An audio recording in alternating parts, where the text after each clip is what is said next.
баъд ҳамроҳии ӯ касе ки намоза аз рӯи танбалӣ тарк кард, мо намегем ки ту кофирӣ.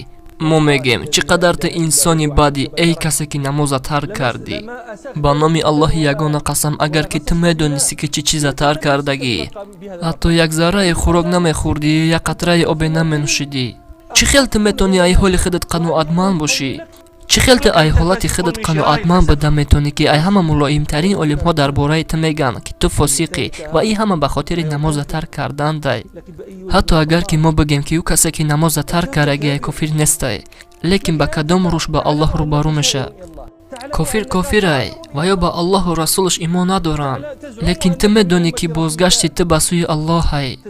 ту мегӣ ки ай ҷумлаи умматони Муҳаммад саллаллоҳу алайҳи ва олиҳи ва салламӣ ва ту мегӣ ки ай Аллоҳ метарсӣ, лекин тааҷҷуб ие ки намоз та намехонӣ.